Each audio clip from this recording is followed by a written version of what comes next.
And here's your prescription. I know just the pharmacy to get this filled. Who are you? A pharmacy benefit manager. A middleman your insurer uses to decide which medicines you can get, what you pay, and sometimes even which pharmacy you should go to. Why can't I go to a pharmacy in my neighborhood? Because I make more money when you go to a pharmacy I own. No one should stand between you and your medicine. Visit phrma.org/middleman to learn more. Paid for by Pharma. We're coming, and we ain't backing down. We don't need a bunch of cats in here looking in the mirror. Everybody just do your job! You understand that? Hey, will you shut up? I'm bitterly disappointed with the officiating today. Guys being dudes. And they run through our like through a tin horn, man. Thank you very much. Have a great day. Thank you, Les. Alex Kirshner. Listen closely. Buddy, that is the first beer of the offseason. My good man, we have made it. Thank you, baby Jesus. Thank you to the award-winning journalist Nicole Auerbach for bringing Big Ten football back. We have made it. We are at the end.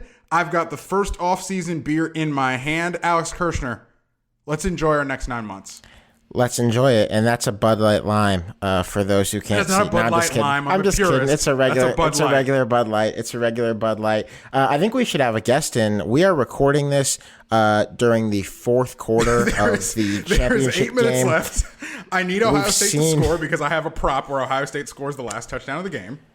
We've seen enough, and we wanted to have someone on whose bedtime has long passed. That would be Stephen Godfrey of BannerSociety.com. Stephen, welcome to the program. Hi, thanks for having me. Yeah, I don't like to do podcasts at this hour, so I will be... I don't like to do anything at this hour. Well, okay, no. But Godfrey, this is an upgrade over what we're usually doing in the waning hours of a national championship game. So tonight I did this thing for Banner Society where I did hashtag film room, which... I did not watch a second of the broadcast. I just watched the film room broadcast. It was really lackluster because they did like COVID spacing. One of the coaches from North Carolina A&T wasn't there. He had to zoom in, so you have the delay. And so I decided to do my own film room, which is basically all the coaches that live in my DMs anyway, or text or signal or whatever, and just let them, get a little honest about what was going on. And I had fun with it, but I definitely hit a wall in mid-third, much like Ohio State hit a wall probably mid-second. So off the fucking bus. I don't have a ton to say personally, but what's funny is I learned more, Richard, by staying sober tonight and just DMing with coaches than what you and I would normally be doing, which is everyone's just shithouse drunk in a hotel bar with 900 people. And yeah, so this was an educational experience, albeit a pretty lackluster football game to watch. What was the biggest thing? What was the biggest thing you learned during this film room? It wasn't a ton of like revelatory stuff, and it's nothing that's going to blow your hair back, but. Right up front, people were the line of scrimmage thing was actually interesting. I was going to say how because Bama's complete depth literally at every position on offense means that a defense can't build like an opening in terms of like a defensive game plan. Like, let's start with this. We feel good about this. So I had a lot of coaches say that. But line of scrimmage, even when the game was tit for tat in the first and early second quarters, every single coach I spoke with was completely confident in Alabama, even when they were like kind of had some uncharacteristic plays, obviously the fumble by Jones. They were like, hey, watch the line of scrimmage. It's the simplest thing in the world. Touchdown. We needed that. There you go. Congratulations to gambling. We do it live. He's out of bounds. If you watch the line of scrimmage, and you just sort of dictate a win or a loss to one side of the ball, that will tell you who's going to win the game in the second half. And sure enough, they were right. I watched the game a little bit differently. Also on the film room feed, guys, they did do better. They actually did a better job in the live broadcast of doing the replay. So here, it was interesting. I watched the game, big TV, obviously on the broadcast, but I actually have the iPad, which is sitting right next to me right now, on the All-22 so that I can see the whole field. We can talk about Tiller Blue in the face. I imagine you had some coaches that were in there about the cover three that Ohio State was running, because I was talking with some coaches about the cover three that Ohio State was running in this game. Look, to be blunt, to be clear, this is the shit that happens when you try to do this scheme and you don't have a Bosa brother or a Chase Young, which they've had for the last 8 years, 7 years. This is what happens when you are the Legion of Boom Seahawks and you lose your elite cornerbacks and your good rushers and your Terminator safety and Cam Chancellor. This is what happens when you're the 2017 Jacksonville Jaguars and you don't get Malik Jackson back and Marcel Darius gets hurt. I'm not saying you can't do this, because you can do this against the Sisters of the Poor in the Big Ten. But when it gets to this level, this is what's going to happen if you don't have the rush and Alabama can just do whatever. And you have Tough Borland trying to, God bless him, trying to run stride for stride. My guy lost like a ligament player. Or something when that happened. Oh my God, against Devontae Smith. Look, I'm not gonna. I could code switch all day and say that you shouldn't have a guy named Tough or a guy wearing number 32 covering Devontae Smith in the seam in the national championship game. Look, you should not have your slow as hell white middle linebacker trying to chase Devontae Smith up the seam and prevent a touchdown pass in the national championship game. Ohio State did that. Lose-lose proposition from the snap. If you can't rush 4, you're probably not going to be able to do the rest of the stuff that you want if you're Ohio State. The injuries there pretty much ensured that wasn't going to happen. And the rave reviews that I got from coaches tonight was offensive line play. Think about that. Think about all the skill position players that you could heap praise upon, especially for Alabama, at every single position. It was a clinic. The way that offensive line ran those RPOs, we could riff on RPOs for 2 hours based on this. This was night RPO became a completely common, mainstream. It's not a trend anymore, Richard. It's just it is the norm. RPO is the norm. It is the offense. It is the offense that Alabama runs. I'm not gonna say it's 100% RPOs, but it's a lot of goddamn RPOs, and like it's a lot. Some of it may be pre-snap, so that Mac Jones, like on the counter RPO, Mac Jones does turn his back to the defense because it's a pre-snap read that Mac Jones is making, and he knows he's gonna throw it when he turns around. Some of them, I think people are more used to seeing the post-snap because of a mobile quarterback. Obviously, Mac Jones is not a terribly mobile quarterback, so they do a ton of pre-snap RPOs and stuff like that. It really sung with Tua because Tua is apparently as smart as they come with diagnosing coverages and knowing where blitz is coming and the protection, blah, blah, blah. But you cannot, look, they won the Joe Moore Award for a reason. They don't even have their starting center. Now, I understand that Tommy Togiai not in this game was going to make things a little bit harder for Ohio State to get after the quarterback. And Tyreek Smith as well. Yes, and the end, Tyreek Smith. So they were always going to have some problems in this game. But yeah, you get no rush, and it's going to be tough. Damn it! He dropped it. I'm going to lose that prop. Again, we're doing it live. I want to talk about one other thing that Steve Sarkisian had Bama's offense do a lot tonight that seemed to fuck with Ohio State immensely. And I'm not sure if it should have been a surprise because Bama does this, but I'm talking about pre-snap motion, particularly as it relates. 65% of the snaps does Alabama use pre-snap motion. That's a lot, and so it's not something that really, honest. not something that should have caught anybody by surprise. But what Sark did in particular to Seven Banks, who helpfully for the listener wears number 7, the cornerback for Ohio State, was just not kind. It just wasn't nice. Seven Banks spends most of the first half of this game at right cornerback for Ohio State. He's not traveling. He's just responsible for one half of the field. On Devontae Smith's first touchdown, the one that made it 14-7 and kind of kept this seesaw going in the first half, they basically used Devontae Smith, having him motion from one side of the formation, the side that Banks is on, like he's going across the field. At the same time, when they snap the ball, they have other receivers basically crash into each other in the middle of the field to create a giant car wreck that Seven Banks gets trapped in, and then Devontae Smith just turns around and runs back the direction where he came. A couple folks pointed out that Sark did this with the Falcons for years. Yeah. Sonny Dykes has done this at SMU. It's impossible to stop. I don't know how you, or it's pretty badass. Impossible to stop if you're the cornerback. I'm not sure. I mean, there's nothing that Seven Banks could do about it. And they just kept doing that. On Najee Harris's wheel route touchdown, the next one, they just had, I think it was John Mechie on that play, get Banks running pre-snap, and then they just threw the wheel to exactly where he was, and he had no chance of getting back there because he was playing man. And another Devontae Smith touchdown was the same thing. I think the one to the flat to the right side of the formation, his second touchdown of the game, they just did this the entire game. And this poor kid, Seven Banks, was just like Sark should send him a fruit basket. He can afford it. I think they got some Ohio State in zone on like the first couple possessions. And Ohio State played like zone throughout the game. I mean, they kept playing some zone. Like, again, the long Devontae Smith touchdown was against spot drop cover 3, like fucking Madden cover 3. God. So yes, they got some man throughout the game. Ohio State's getting the ball back. But I have to give this to Ohio State, and I apologize for interrupting. I was saying, like, all right, like, get the fuck out of man. What are you doing, Ohio State? They get out of man, and it immediately, on like the first or second play of them being out of man, results in Tough Borland chasing Devontae Smith down the middle of the field. Exactly. So there's nothing you can do, I guess. Like, this is a very what you saw tonight. If you are an Ohio State fan and you're frustrated, this is, I'm not going to call it the exact same defense, but this is more or less the same defense that Ohio State ran last year and the year before that.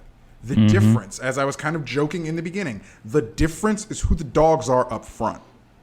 And when you aren't that good up front, it hurts, man. And look, this is a pretty broad this is a pretty broad discourse subject in sort of football Twitter or whatever. Like, why is everybody playing so much single high and cover 3? Okay, fine. You want to stop the run. Everybody says they want to stop the run because it's like a toughness thing. You like puff out your chest, like whatever. Who cares? But then you get in situations like this where the vertical passing game chops you up all night. And I mean, that's in a nutshell what happened here. I think the other thing, and you saw some of the motion later in the game, like the Slade Bolton touchdown. Honestly, Ohio State checked that right. There's a cornerback on the left side, on the offense's left. Yeah, just couldn't get there. Right, that backs up to give Shaun Wade the room to come under it and tackle Slade Bolton. And Shaun Wade is just slow. I mean, you saw there was a yo-yo motion touchdown that I think Smith had where Smith is running Seven Banks. Like, Kadarius Toney actually scored on this against Tennessee. Like, he runs across the formation and then back across the formation and then back out into the flat. And I think Banks was over Devontae Smith on this touchdown. You're like, what is he supposed to do? Like, he's just in a no-win situation. So when you play defense like this and it's not that complex, you can get got. I mean, Sark is out here tonight, like really for real out here. Devontae Smith didn't even play the second half of this game. I had an FCS coordinator say no one gets more out of plays with unblocked perimeter defenders than the Tide offense. They make the extra guy miss 90% of the time, which applies to like several plays tonight. I think that Kerry Coombs, Ohio State's defensive coordinator, had a bad night, but there was no world in which he was going to have a good night, given what Alabama brings to the table on offense. The coach who had a worse night was his boss, in my opinion, Ryan Day, as in the coach who fucked things up that were within his control and that he did not have to do. I was talking about this on Twitter a bit with Ari Wasserman from The Athletic, a great follow if you don't already. Did he used to cover Ohio State, or was it Michigan? He did used to cover Ohio State, so he's pretty familiar with the program. Now he covers recruiting for The Athletic. All in the first half of this game, Ryan Day calls the following things, 3 things. A punt on a 4th and 9 from inside midfield, a field goal when they are down, I believe just a touchdown at that point, from the Alabama 6-yard line. And in the last minute of the half, when things are starting to get out of hand and Ohio State is down 35-17, they run the ball back into the line, and they actually get it to the point where Bama is calling timeouts and trying to get the ball back, and they do, and Bama almost made it even worse before halftime. In my opinion, and I'm curious what you guys think of this, you cannot do that shit against this death machine of an Alabama offense. A field goal is a turnover. A punt is a turnover. No, I agree. And Ohio State just wasn't trying to maximize its points per possession. Who cares about field position when you're playing an offense that is going the entire distance of the field in 2 minutes every time they have the ball? Kirsch, I think if they had been as aggressive as you were advocating, we would have seen the same result just sooner on. But I definitely I admire and would agree with that mentality, if only to maintain a little on-field focus. Because I had another coach DMing me saying, like, psychologically, what you're witnessing through about that first quarter on the Ohio State sideline, compounded by the fact that, like, Ohio State and the media and everybody else, like, spent a whole week talking about Trey Sermon and, like, how great he was. Who's a running back, so whatever.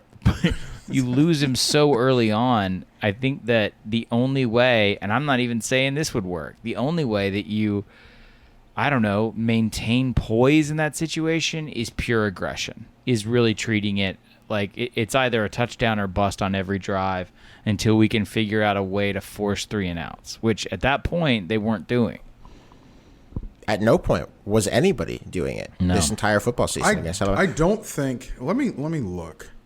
Alabama just had its first 3 and out just now with there's still 6 minutes left in the game as we record this. Yeah. One thing that I would maybe posit as we sort of transition and look at, like, perspective and history and what this means is that this may be, and I honestly don't know how much of an effect this is with Steve Sarkisian or the coordinators who came before him. I always use Lane Kiffin as sort of like the fulcrum when things start to change for this program. This, to me, is the summation of the second chapter of Nick Saban's dynasty, and this is the offensive realization of something that, like, almost doesn't seem possible, to be this deep, this athletic, and this threatening at every single position on offense and still maintain perfect O-line play, still recruit, still develop the talent. Think about the concert ability to keep all these playmakers in this offense. This is the testament to Sabanization of all of the non-football aspects that inform managing a roster, because this reminds me of, and I don't know, I am old and it is late, but would you say probably the Notre Dame win in the Orange Bowl in the BCS era was sort of the sum total of the Saban defense, where it was still really like chonky middle linebackers. We're going to run you to death. We're going to beat you from the secondary out. Like, that was the Saban we knew first. This is now the Saban as a head coach second, where look, I had people in my DMs all night, guys, being like, this is so funny. We've complained about RPOs on Saban before. I had a person from the SEC say that to me tonight and being like, I'm dying laughing. We complain about RPOs with Alabama all the time. And the guy who used to complain the most about RPOs, about offensive linemen getting downfield to the league office, was Nick Saban for the first 7 or 8 years that he was at Alabama. And you started to see that trickle in. You started to see Texas A&M do it. You started to see Ole Miss do it. Like Mississippi State did it for a while. This is the total summation of the evolution of the second era. I don't know if there is a third era. I don't know if the man's going to retire or whatever. I don't know if it gets any better than this on offense. I actually wrote that in I did a preview story for this game for 538, and I actually wrote that. This team is the final form of what he set out to do when he hired Lane Kiffin. It went Lane Kiffin to Brian Double to Mike Loxley to obviously now Steve Sarkisian. I always forget. Everybody forgets Dable. Everybody forgets him in the middle. Sark was obviously an analyst. Coordinated that championship game against Clemson after Lane left, and went to the Falcons and then came back. I love that sort of symmetry where if you say the perfect form or the maxed out ceiling of the first one was that Notre Dame win. It's funny because they both happened in the same stadium. How about that? Oh yeah, that's right. Because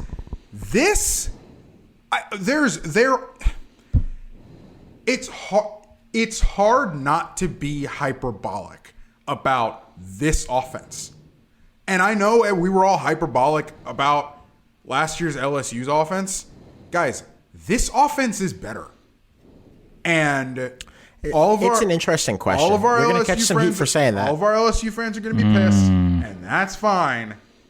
Man, this is enough. Let me split the hair for you, and I agree with you, but let me explain the reasoning here and maybe why people feel the way they do. LSU's offense was marked and defined first and foremost by the quarterback position. This Alabama offense is not. This Alabama offense is a testament to literally every link in the chain being as strong as possible, whereas as wonderful as LSU was last year, I think we're okay saying it was a testament first to scheme and quarterback and everything else after that.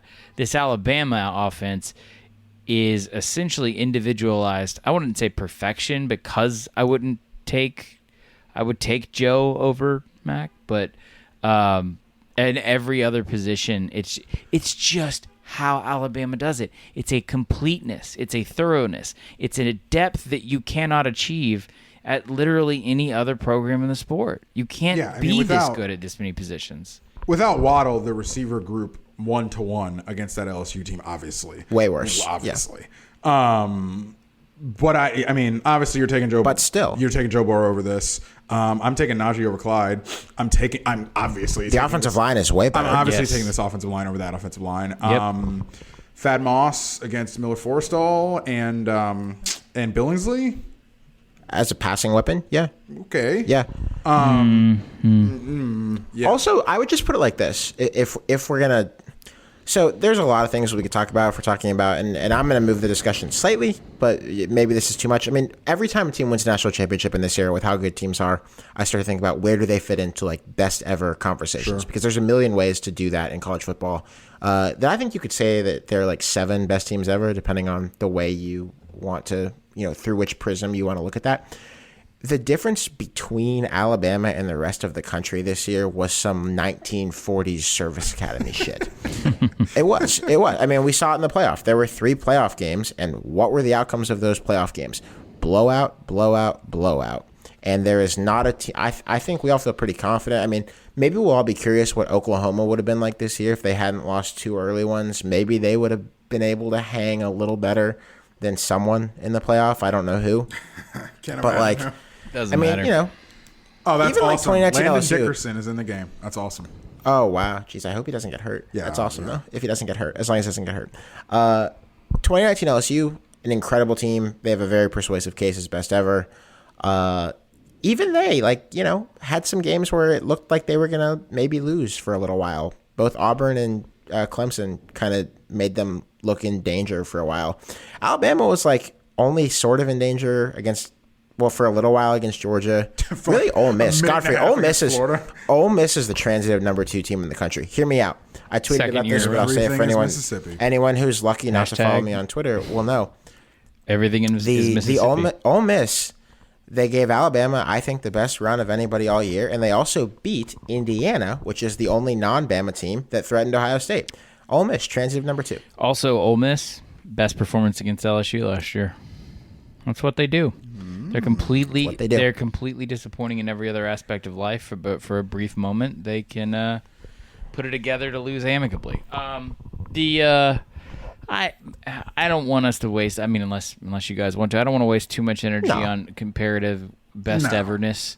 It's a pox on the sport. I do try and take context and figure out how to push it forward. And here, I think that, I will. All right, I'm going to kind of not make fun of Texas for a second. I understand tonight helps you understand the on-paper appeal of making the move that Texas did. We can still question the timing, relevance in regard to money, and a million other things, and we will. We'll take all that apart. We have a nice long off season. But I get it in a certain sense, and I really do, not to be a broken record, would remind everyone that Texas has basically tried and failed to achieve Nick Saban in this one spectacular moment years ago and never really caught back up with themselves. This, to Texas people, I'm sure, feels like as close as they're ever going to get to Nick Saban, because in the state of Texas, you certainly don't look at what's successful and go, let me get the defensive iteration of that, right? Like pulling a Kirby Smart to Austin was not ever going to happen, but taking his most it's weird to say, his most successful offensive coordinator ever and trying to turn it around there, it's starting to make more and more sense to me, at least what Texas was thinking.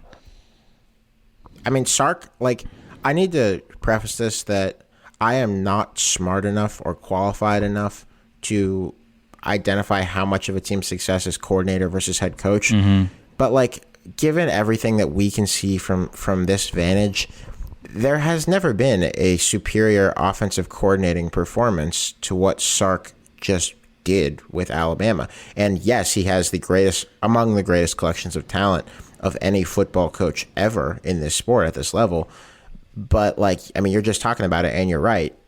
It can't operate more harmoniously than it did this year. I mean, it was a brilliant coaching job. I think this is the last point I'll make here so that we can move on, because I know Alex has sort of an interesting place to take us next. But I push back on that because Joe Brady comes in and in 1 year revamps the passing attack. And I know he was just a passing game coordinator, and I know Steve Ensminger called some of those plays and yada, yada, yada. Yeah, it's a fair point. But you look at how he was able to, in 1 year with one quarterback, come in and say, guys, we can do this, this, this, and this. After LSU had tried to do that with Matt Canada and for a decade and couldn't, and he comes in and injects it, and they do what they did last year. Okay, really cannot wait to see how the fuck Bill O'Brien applies to this system. I think he's going to be fine. Yeah, he'll be fine. Bill O'Brien, the coach, was not the problem in Texas. A couple of historical things worth talking about that I do think are, aside from best team ever discussions, that are interesting to me. This is the end or close to the end, though we'll see how extra eligibility shakes out, but I think it's the end for Bama's 2017 recruiting class. Richard, you mentioned Lane Kiffin sort of beginning this new era of Sabanization on offense. I'm just going to read you some names of some guys who came to Alabama in the 2017 class that started with the title game over Georgia. Najee Harris, Alex Leatherwood. I'll just go on offense first. Jerry Jeudy, Tua, Jedrick Wills, Devontae Smith, Henry Ruggs III, Brian Robinson, still on the team, productive backup, and way down, your 3-star, who's like the 20th highest ranked player in your class, is Mac Jones. Also, an All-American long snapper is in this class.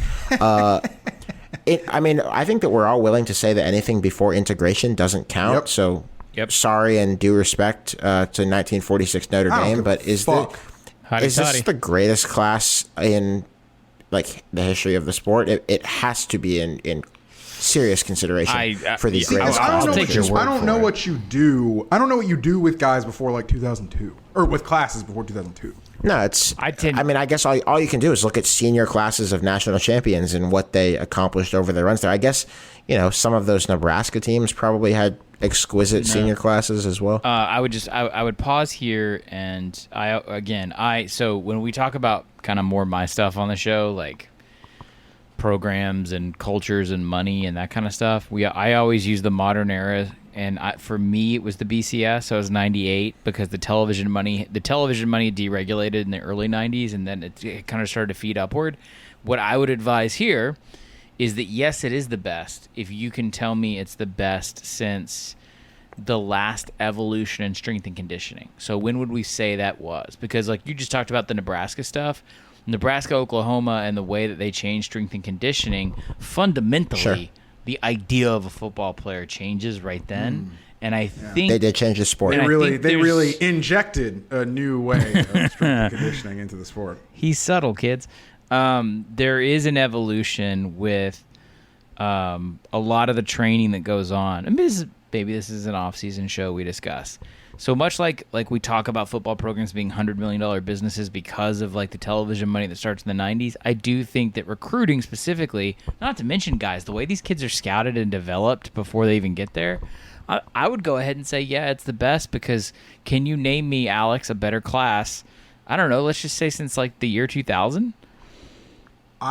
Did Bush and Leinart show up at the same year, or were they a year apart at USC? I don't know. But I would say that it is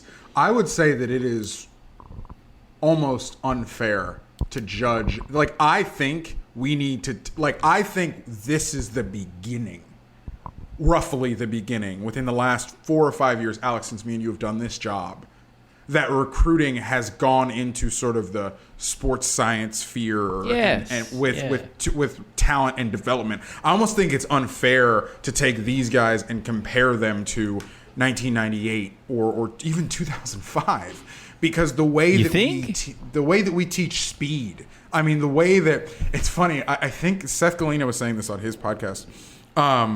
LSU, I can't remember who it was. LSU had a wide receiver who they figured out that one of his eyes was more dominant than the other one. So they got like a special pair of glasses that basically like made him, I mean, roughly legally blind in like in the dominant eye. And they just trained him like shit on the weaker eye for 3 years. And then it spits out, and this is a 3-star kid and he spits out on the other end as a developed 4 or 5-star talent. Cornell Powell at Clemson sits for 4 years and then spits out this year as this incredible talent when they need him to be what they need him to be.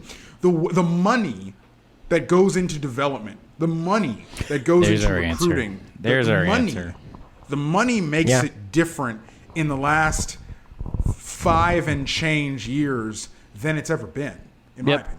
Yeah, because you're right, Richard, because before then, it's third-hand evaluation from a completely unregulated recruiting market that's still very nascent, 900 numbers and shit like that.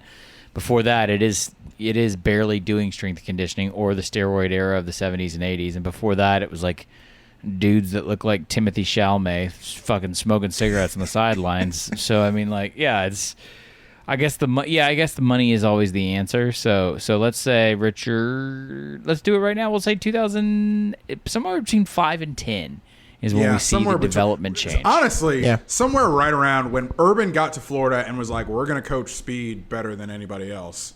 Like, coach speed better than anybody else. Maybe I would throw Oregon out there just because I hear people screaming in the comments. So maybe Oregon hastens this transition. Yeah, okay. Like I said, we'll stick with the line, and I think it's more than a line. I think we believe it, that especially if you go back to anything before integration, it ain't fair, it doesn't count.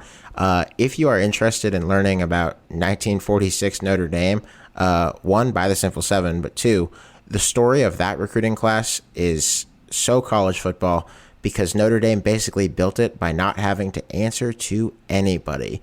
The benefit of not being in a conference and being able to use the GI Bill right after World War II and get a bunch of troops who are 23 years old and served in the Navy with your head coach turns out to be very advantageous to recruiting. So, but Bama would never do anything like give under-the-table benefits to a player. Of course not. So I don't think it's fair to compare what they've done. You've already introduced me, Alex. You don't have to tease it up like that. Okay. This is for Nick Saban. Further history, 7. He is now in it's 7 for him. Jesus. It's 6 in the AP because if you'll remember one of his LSU title, the AP I think went to USC that year. Mm-hmm. So he was even with Bear Bryant in APs. Now he's ahead of him. Bear Bryant's ghost probably sad with his friend George Wallace as they look up on what's happening today. Congratulations to Nick Saban on, I think, further entrenching himself as, I don't even know what else there is to say, just as the best to ever do this thing. You just don't have, have to be, like, you do not have to be the guy who's like, oh, I don't think Nick Saban's the best coach of all time. Like fucking Wally Pipp. You don't have to be that guy. In fucking 1955 was getting the most out of those guys. Fucking George Gipp and Newt Rockne, Ara Parsegan, like, come on, man. No, Walter Camp, we appreciate your contributions to the sport, but Godfrey, like, this is silly, right? To discuss anybody other than Nick Saban in any respect as the best at this? 7. Yeah, 7's a lot. 7 in an era where the competition in the sport has never been better, at least within the station that Alabama is in because of some of the things we talked about earlier with the money and et cetera, et cetera. Climbing to the mountaintop again, making it exponentially harder to climb to the mountaintop because of the amount of games that you have to win to do it versus his peers and even the way he did it back in the game. But again, the way he's done it with halfway through, I mean, this is where he's similar to Bear. Halfway through, looking at the way, taking stock of the way the sport has gone and saying, I'm going to change, and I'm going to do it better than everybody else again. That is the brilliance of Nick Saban to me. The brilliance of Nick Saban is midstream, him having the humility to say, the way I want the sport to be. Nick Saban does not want to do this. Nick Saban does not want to win game. At halftime, what did he say at halftime? He was like, we got to get more stops. No. Nick didn't want to do this. And Bear Bryant didn't want to integrate either, but he eventually did. Bear Bryant didn't want to go to the wishbone, to be fair. No, he didn't, and he did that too. And for Nick to do it, for Nick to bring the guys in that he's done, for Nick to change, that is, I mean, he's the best. He's the best. 7 titles to prove it. He's the best. Godfrey, you have any, I mean, is there any contrarian take that in any respect there has been a coach who's even done a thing better than him in this modern era of college football? No, I don't deal in absolutes, though. I think the thing that he did best had nothing to do with the amount of titles he won. It was the margins he was able to sort of maximize. And I think that he's not here unless he's... The single greatest accomplishment of Nick Saban was making Alabama listen to one person. And I'm talking about boosters. Like, everything else that followed was just the application of those... It was like parts clicking into place. That's how I look at it. The amount of football games that they were going to win, to me, it's, yeah, as long as he's alive, they can keep going and doing this. And as long as he wants to, I guess. But the thing that he built will never stop winning until until someone takes it down. It is a war machine. Godfrey, is the ability to get others to only listen to one person, and we'll end on the real national champions of the night, and that's the Texas Longhorns, hook 'em. Is that ability to get everyone behind one message and to listen to one person, is that transferable via osmosis to a coordinator? Can Sark walk onto the 40 acres and be like, hey guys, I'm going to need y'all to shut the fuck up and let me do my thing now, or does that not work? I'm going to go ahead and congratulate Texas on, I guess, ignoring the last 20 years of coaching trends and apparently not checking the receipts on what happens when you hire a highly vaunted Saban assistant. Hook 'em.